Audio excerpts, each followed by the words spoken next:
ಪ್ರತಿನಿತ್ಯ ದೀರ್ಘಕಾಲೀನವಾದಂಥ ಅನೇಕ ಸಮಸ್ಯೆಗಳಿಂದ ಹಿಡಿದು ನವನವೀನ ಸಮಸ್ಯೆಗಳವರೆಗೂ ಯಶಸ್ವಿ, ಪ್ರಭಾವಿ, ಪರಿಣಾಮಕಾರಿಯಾದಂಥ ಆಯುರ್ವೇದ ದೃಷ್ಟಿಕೋನದಲ್ಲಿ ಮನೆ ಮದ್ದುಗಳ ಬಗ್ಗೆ ಚರ್ಚೆ ಮಾಡ್ತಾ ಬರ್ತಿದ್ದೀವಿ. ಇವತ್ತು ನಾವು ತಿಳ್ಕೊಳ್ತಕ್ಕಂಥ ಸಂಗತಿ ಅಧಿಕ ಕೊಲೆಸ್ಟ್ರಾಲ್, ಡಿಸ್ಲಿಪಿಡಿಮಿಯಾ. ಜಾಸ್ತಿ ಕೊಲೆಸ್ಟ್ರಾಲ್ ಆಗಿಬಿಟ್ಟಿದೆ, ಜಾಸ್ತಿ ಟ್ರೈಗ್ಲೈಸರ್ ಆಗಿಬಿಟ್ಟಿದೆ. ಟ್ರೈಗ್ಲೈಸರೈಡ್ಸು ನಿಗದಿತ ಪ್ರಮಾಣಕ್ಕಿಂತ ತುಂಬ ಜಾಸ್ತಿ ಹೋಗ್ಬಿಟ್ಟಿದೆ, 350-400 ತಲುಪಿಬಿಟ್ಟಿದೆ. ಏನು ಮಾಡಬೇಕು? ಅಟ್ ದ ಔಟ್ಸೆಟ್ ಗಾಬರಿ ಆಗ್ತಕ್ಕಂಥ, ಭಯ ಆಗ್ತಕ್ಕಂಥ ಸಂಗತಿ ಏನೇನೂ ಇಲ್ಲ. ಬಿಕಾಸ್ ಆ ವ್ಯಾಲ್ಯೂಸು ನಿಮಗೆ ಮಾರಣಾಂತಿಕ ವ್ಯಾಲ್ಯೂಸ್ ಅಲ್ಲ.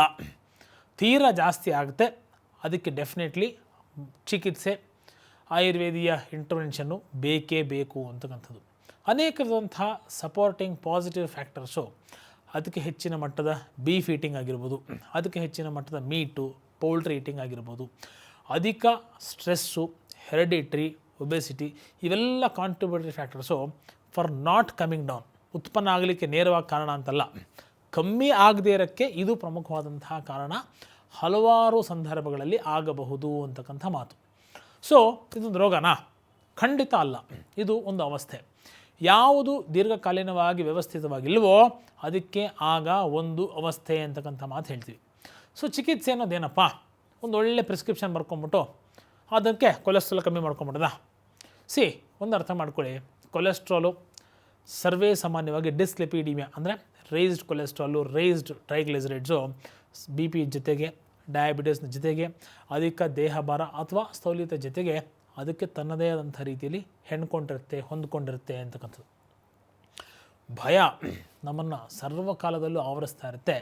ಅದಕ್ಕೆ ಫಸ್ಟು ನಮ್ಮ ಆತ್ಮಸ್ಥೈರ್ಯವನ್ನು ಜಾಸ್ತಿ ಮಾಡ್ಕೊಳ್ಬೇಕು. ಎಲ್ಲ ಟ್ರೈಗ್ಲಿಸರೈಡ್ಸ್ ಜಾಸ್ತಿ ಆಯಿತು ಅಂದ ತಕ್ಷಣ ರಕ್ತನಾಳ ಬ್ಲಾಕ್ ಆಗಿ ಅವ್ರಿಗೆಲ್ಲ ಹಾರ್ಟ್ ಅಟ್ಯಾಕ್ ಆಗಿಬಿಡುತ್ತೆ ಅಂತ ಖಂಡಿತವಾಗ್ಲೂ ಅಲ್ಲ. ಸೊ ಹೆಚ್ಚಿನ ನಾರುಯುಕ್ತ ಆಹಾರಗಳನ್ನು ಮ್ಯಾಕ್ಸಿಮಮ್ ತಿಂತಕ್ಕಂಥದ್ದು ಈ ಜೋಡನಾತ್ಮಕ ಸಮಸ್ಯೆಗಳಿದ್ದಾಗ ತುಂಬ ಸಕ್ಸಸ್ಫುಲ್ ರೆಮಿಡಿ ಅಂತ ಕರಿತೀವಿ. ಏನೇನು? ಬಾಳೆ ದಿಂಡು ಒಂದು ಸಕ್ಸಸ್ಫುಲ್ ಟೂಲ್. ಬಸಳೆ ಸೊಪ್ಪು ತುಂಬ ಶ್ರೇಷ್ಠವಾಗಿ ಒಳ್ಳೆಯದು. ಮೆಂತ್ಯೆ ಸರ್ವಶ್ರೇಷ್ಠ. ಪಾಲಕ್ಕು ಮತ್ತು ದಂಟಿನ ಸೊಪ್ಪಿನ ದಂಟು, ಸ್ಟೆಮ್ ಅಂತ ಏನು ಕರಿತೀವಲ್ಲ, ಅದು ತುಂಬಾ ಶ್ರೇಷ್ಠ ಅಂತ. ನುಗ್ಗೆ ಸೊಪ್ಪು ಮತ್ತು ಮೂಲಂಗಿ ಸೊಪ್ಪು, ಈ 6 ಯಥೇಚ್ಛವಾಗಿ ಆ್ಯಸ್ ಎ ಫ್ರೀ ಫುಡ್ಡು ಸೇವನೆ ಮಾಡ್ತಕ್ಕಂಥದ್ದು most important and most welcome. ಡಾಕ್ಟ್ರೇ, ಕೋಳಿ ಮೊಟ್ಟೆ ಹಳದಿ ಭಾಗ ತಿನ್ನಲೇಬಾರ್ದಂತೆ, ತುಪ್ಪ ಮುಟ್ಟಲೇಬಾರ್ದು, ಬೆಣ್ಣೆ 1 ಮೈಲಿ ದೂರ. ಇದರ ಅವಶ್ಯಕತೆ ಖಂಡಿತವಾಗ್ಲೂ ಇಲ್ಲ. ಮಾಡ್ರೇಟ್ ಮಟ್ಟದಲ್ಲಿ, ಅಲ್ಪ ಪ್ರಮಾಣದಲ್ಲಿ, around 10 grams 10 ml per day ನೀವು ತುಪ್ಪವನ್ನು, ಬೆಣ್ಣೆಯನ್ನು ತೊಗೊಂಡ್ರೆ, ಅಥವಾ 1 ಎಗ್ಗಿನ ಯೋಕನ ತೊಗೊಂಡ್ರೆ, ಇಫ್ ಯು ಆರ್ ನೆಗಿಟೇರಿಯನ್, ಅದರಿಂದ ಕೊಲೆಸ್ಟ್ರಾಲು ಗಮನೀಯವಾಗಿ ಜಾಸ್ತಿ ಆಗಿಬಿಡುತ್ತೆ ಅಂತಕ್ಕಂಥದ್ದು ಖಂಡಿತ ಇಲ್ಲ. ಇದನ್ನು ಸ್ವಸ್ಥಾನಕ್ಕೆ ಬಂದ ಮೇಲೆ, ತೀರಾ ಜಾಸ್ತಿ ಇದೆ ಅಂದಾಗ ಬೇಡ, ಸ್ವಸ್ಥಾನಕ್ಕೆ ಬಂದ ಮೇಲೆ ಈ ಥರದ ಖಾದ್ಯಗಳನ್ನು ಸೇವನೆ ಮಾಡೋದು ಒಳಿತು, ಏನೂ ತೊಂದರೆ ಇಲ್ಲ. ಸರ್, ಅನ್ನ ತಿನ್ನಲೇಬಾರ್ದಂತೆ. ಅನ್ಪಾಲಿಶ್ಡ್ ಅಕ್ಕಿ, ಅದರಲ್ಲೂ ಕೆಂಪು ಜಾತಿಯ ಅಕ್ಕಿ ಸರ್ವಶ್ರೇಷ್ಠವಾದಂಥ ಒಂದು ಥೆರಪಿ ಟೆಕ್ನಿಕ್ಕು. ತರಕಾರಿಗಳಲ್ಲಿ ಯಾವುದು ತುಂಬ ಒಳ್ಳೆಯದು, ತುಂಬ ಸೇಫಾಗಿರಬೇಕು, ಹಿಂಗೆ ಕಮ್ಮಿ ಆಗಿಬಿಡ್ಬೇಕು.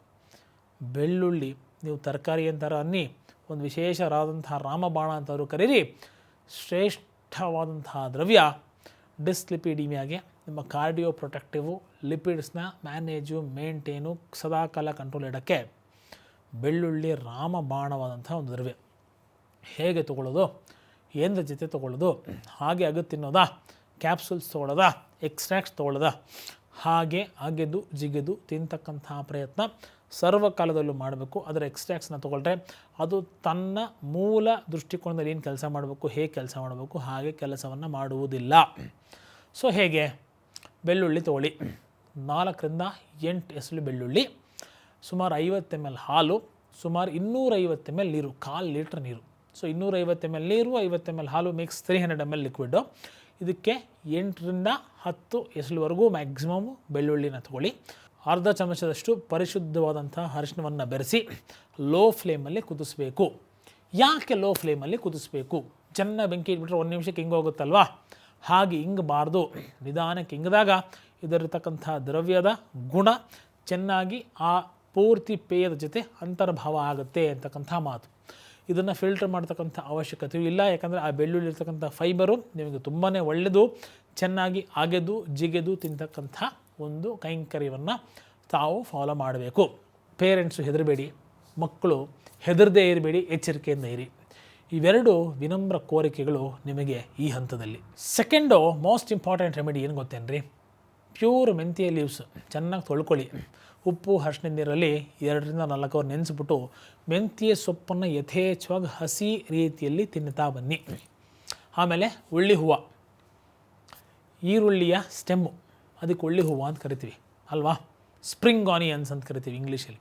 ಇದನ್ನು ಆನಿಯನ್ ಸ್ಪ್ರಿಂಗ್ಸ್ನ ಯಥೇಚ್ಛವಾಗಿ ಸ್ವಲ್ಪ ಮೆಂತ್ಯ ಸೊಪ್ಪು ಜೊತೆ ನೀವು ಬೆರೆಸಿ ತಿಂತಕ್ಕಂಥ ಅಭ್ಯಾಸ ಡೈಲಿ ಮಾಡ್ಕೋಬೇಕು. ಟಿಪಿಕಲ್ ನಾರ್ತ್ ಕರ್ನಾಟಕ ಊಟದಲ್ಲಿ ಮೆಂತ್ಯ ಸೊಪ್ಪು, ಉಳ್ಳಿ ಹೂವು ಯಥೇಚ್ಛ ಊಟದಲ್ಲಿ ಬಡಿಸ್ತಾರೆ. ಸಿರಿಧಾನ್ಯಗಳ ಉಪಯುಕ್ತತೆ ಗಮನೀಯವಾಗಿ ಗೊತ್ತಿದೆಯೋ ಗೊತ್ತಿಲ್ಲದೇನೋ ನವಣೆ, ಸಾಮೆ, ಸಜ್ಜೆ, ಕೊರ್ಲು, ಬರಗು, ಓದಲು ಇವೆಲ್ಲ ತಿಂತಕ್ಕಂಥ ಫ್ಯಾಮಿಲೀಸಲ್ಲಿ ತಿಂತಕ್ಕಂಥ ಅಭ್ಯಾಸ ಇರ್ತಕ್ಕಂಥವ್ರಿಗೆ ಡಿಸ್ಲಿಪಿಡಿಯಮ್ ಅಂತಕ್ಕಂಥದ್ದು ಕೇಳಿಯೇ ಇಲ್ಲ. ಇವತ್ತು ನಾವು ಎಲ್ಲಿಲ್ಲದೆ ಇರತಕ್ಕಂಥ ಸ್ಟ್ರೆಸ್ಸನ್ನು ಮಾಡ್ಕೋತೀವಿ, ಎಲ್ಲಿರ್ತಕ್ಕಂಥ ಗಾಬರಿ, ಎಲ್ಲಿರ್ತಕ್ಕಂಥ ಆತಂಕವನ್ನು ಒಳಗೆ ಮಾಡಿಕೊಂಡು ಮಿತ್ಸು ಮತ್ತು ಮಿಸ್ಕಾನ್ಸೆಪ್ಷನ್ಸ್ನ ನಡುವೆ ಆ ತಿಕ್ಕಾಟದಲ್ಲಿ ಒದ್ದಾಡ್ತೀವಿ. ಸೊ ಹಾಗಾಗಿ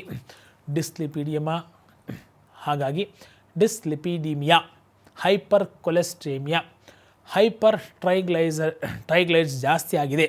ಈ ಎಲ್ಲ ಸಂದರ್ಭಕ್ಕೆ ಇವತ್ತು ನಾನು ನಿಮಗೆ ತಿಳಿಸ್ತಕ್ಕಂಥ ಮನೆಮದ್ದುಗಳ ಉಪಯುಕ್ತತೆ ಜೊತೆಗೆ ಕೆಲವೊಂದು ಪಂಚಕರ್ಮಗಳು, ಕೆಲವೊಂದು ನಿರ್ದಿಷ್ಟ ಅವಧಿಗೆ ಇದನ್ನು ಅಳವಡಿಸಿದ್ದೆ ಆದರೆ ಸಕ್ಸಸ್ ಇಶ್ಯೂರ್ ಶಾರ್ಟ್ ಅಂತಕ್ಕಂಥ ಮಾತು.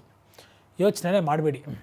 ಕೊಲೆಸ್ಟ್ರಾಲು, ಲಿಪಿಡ್ಸು ತುಂಬ ಜಾಸ್ತಿ ಇದ್ದರೆ ಅದನ್ನು ಸ್ವಸ್ಥಾನಕ್ಕೆ ತರತಕ್ಕಂಥ ಕೆಪಾಸಿಟಿ, ಕೇಪಬಿಲಿಟಿ, ತಾಕತ್ತು ನಿಮ್ಮ ಕೈಯಲ್ಲೇ ಇದೆ ಅಂತಕ್ಕಂಥ ಮಾತು. ಯೋಚನೆ ಇಲ್ಲದೆ ಸ್ವಸ್ಥಯುತವಾದಂತಹ ಸರಳ ಜೀವನ ನಿಮ್ಮದಾಗಲಿ ಅಂತಕ್ಕಂಥ ಆಸೆ ಮತ್ತು ಆಶಯದೊಂದಿಗೆ ಇಂದಿನ ಸಂಚಿಕೆಯನ್ನು ಮುಗಿಸ್ತಾ ಇದ್ದೀನಿ. ಇನ್ನು ಅನೇಕ ಸಮಸ್ಯೆಗಳು, ಅನೇಕ ಪರಿಹಾರಗಳು ಮುಂದಿನ ಸಂಚಿಕೆಯಲ್ಲಿ ವಾಪಸ್ ಬರ್ತೀನಿ. ಕಾಯ್ತಾ ಇರಿ. ನಮಸ್ಕಾರ.